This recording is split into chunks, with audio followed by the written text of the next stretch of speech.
بسم اللہ الرحمن الرحیم۔ ہم لوگ مطالعہ علم الحدیث کی اسٹڈی کر رہے ہیں، بلکہ علم کی بجائے علوم الحدیث ہی کا ہے، جس کی آج ہم ڈسکشن کریں گے۔ حدیث ریسرچ کی جانچ پڑتال کا طریقہ کار کیا ہے کہ ایک حدیث ریسرچ میتھڈالوجی کیا ہے، کس طرح سے حدیث کی ریسرچ کی جائے۔ آپ تو کہیں گے کہ جی کیوں کریں، تو وہیں سے ہم بات شروع کرتے ہیں۔ اچھا، پچھلے لیکچرز میں تو ہم نے احادیث کی کچھ سلیکشن کر کے کچھ احادیث کہ جس میں آپ کی پرسنالٹی ڈیولپمنٹ سے متعلق رسول اللہ صلی اللہ علیہ وسلم کے ارشادات کی اسٹڈی آپ نے پڑھی تھی، اور یہ کنفرم تھا کہ وہ بالکل ہی انتہائی اوتھینٹک احادیث تھی۔ تو اس کا تو ہو گیا تھا مطالعہ۔ تو اب ہم آتے ہیں کہ حدیث ریسرچ کی کیوں ضرورت ہے۔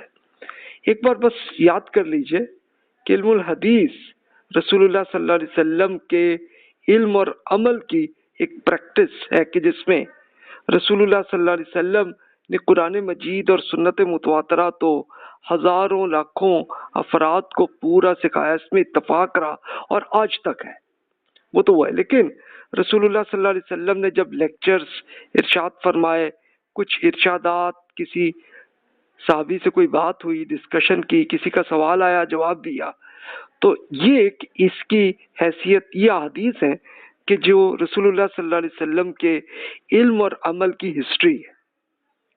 تو ان ہسٹری کو یہی ہوا کہ صحابہ کرام رضی اللہ عنہم نے اسی علم کو اگلی نسل پہ ایکسپلین کرتے رہے، بتاتے رہے۔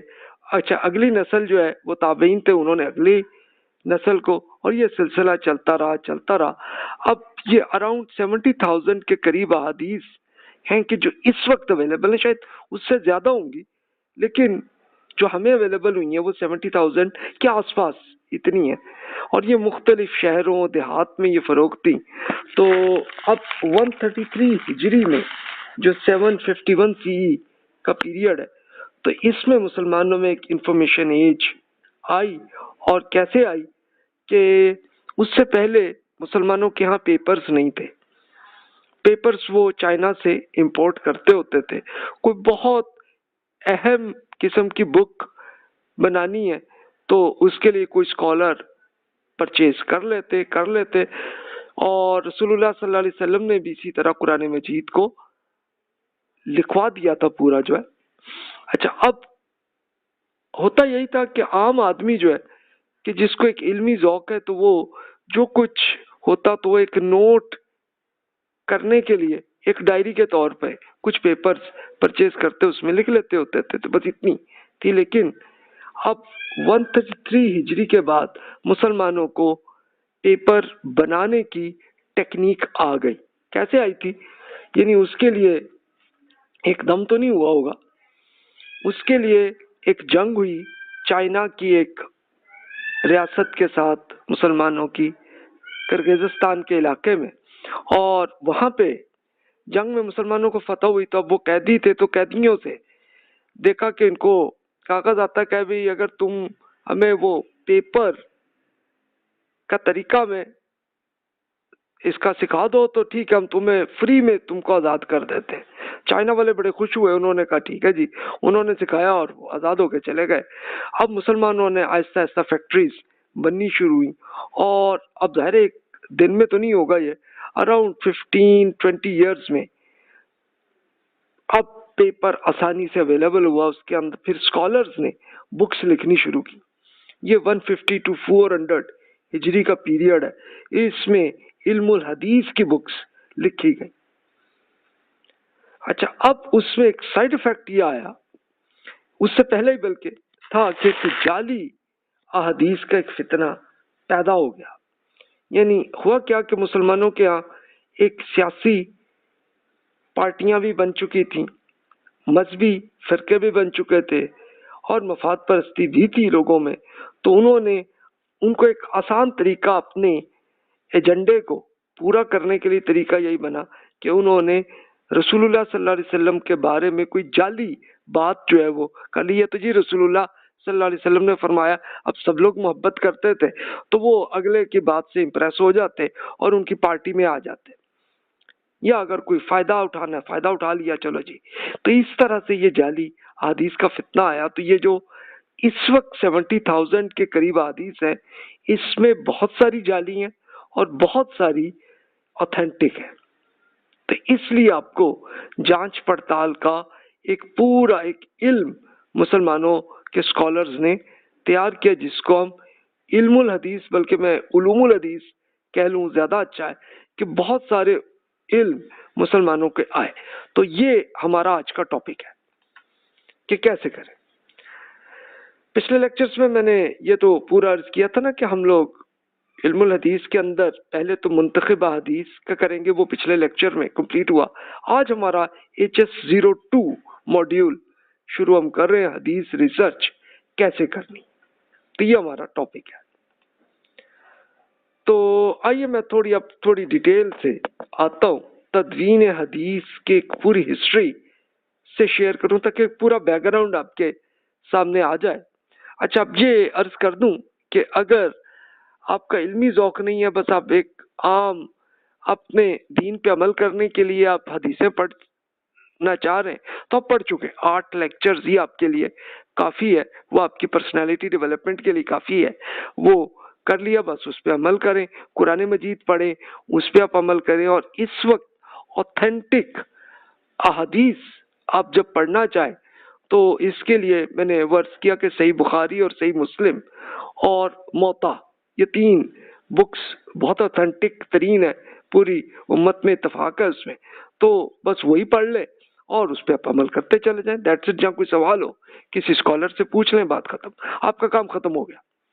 لیکن آپ اگر اسکالر بننا چاہ رہے ہیں اور آپ حدیث ریسرچ خود کرنا چاہ رہے ہیں تو موسٹ ویلکم۔ اب آپ کے لیے یہ لیکچر اس کے لیے۔ اب دیکھیے کہ رسول اللہ صلی اللہ علیہ وسلم کا علم اور عمل کس زمانے میں چل رہا تھا۔ ہجری کیلنڈر ظاہر ہے جب 1 سے شروع ہوا تو 1 to 11 ہجری میں رسول اللہ صلی اللہ علیہ وسلم اللہ تعالیٰ کے حضور چلے گئے تھے، اور اسی کیلنڈر میں آپ کو لمبا پیریڈ نظر آئے گا 609 to 632۔ یا 609 کیوں رکھا؟ یہ اس لیے کہ یہ وہ ٹائم ہے کہ جب رسول اللہ صلی اللہ علیہ وسلم پہ نبوت کا سلسلہ ہے، اور اس سے پہلے بھی کہ رسول اللہ صلی اللہ علیہ وسلم کی پیدائش 171 CE میں پیدائش ہوئی، تو اس وقت نبوت سے پہلے کا جو ہے تو اس کی بھی جو رسول اللہ صلی اللہ علیہ وسلم کی اس وقت کی سیرت، آپ کا عمل، آپ کا جو علم جو اس زمانے میں تھا، وہ بھی آپ کو حدیث کی بکس میں ہی ملے گا آپ کو۔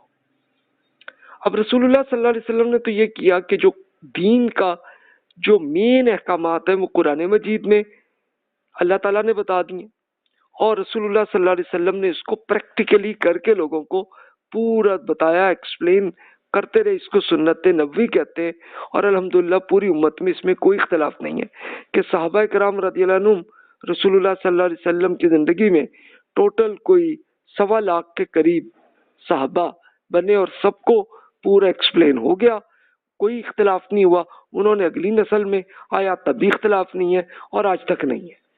تو اس کو تو جو احکامات ہیں اس کو تو آپ علم الفقہ کی شروع کی بکس میں آپ آلریڈی سن چکے ہوں گے۔ اراؤنڈ 1 to 18 لیکچرز کے اندر ہماری یہ بات ہو گئی تھی۔ اچھا، اب احادیث کیا آتی ہیں کہ یہ رسول اللہ صلی اللہ علیہ وسلم نے رسول اللہ صلی اللہ علیہ وسلم کے لیکچرز کے کوئی خاص پوائنٹ نوٹ کر لیے، یا رسول اللہ صلی اللہ علیہ وسلم سے کوئی گفتگو ہوئی، کوئی ارشادات ہوئے تو اس کو نوٹ کر لیا، یا کسی صحابی نے سوال کیا تو اس کو رسول اللہ صلی اللہ علیہ وسلم نے جواب دیا، اس کو نوٹ کر لیا، یا رسول اللہ صلی اللہ علیہ وسلم کو پریکٹیکلی کوئی عمل کر رہے تھے، اس کو بس دیکھ رہے تھے تو دیکھتے ہوئے انہوں نے نوٹ کر لیا۔ اور تبصرے، یعنی کسی وقت رسول اللہ صلی اللہ علیہ وسلم نے کوئی تبصرہ فرمایا، یعنی کوئی حکم، کوئی ارشاد، کچھ نہیں، ویسے کوئی تبصرہ فرمایا یا کوئی پریکٹیکلی کوئی کام کیا، اس سب کو نوٹ کیا۔ اب اس زمانے میں نوٹ کرنے کا طریقہ یہی تھا کہ اپنی یاد کرنے سے، تو وہ صحابہ کرام کر لیتے تھے۔ اچھا، کچھ صحابہ ایسے تھے کہ جو کچھ نہ کچھ پیپر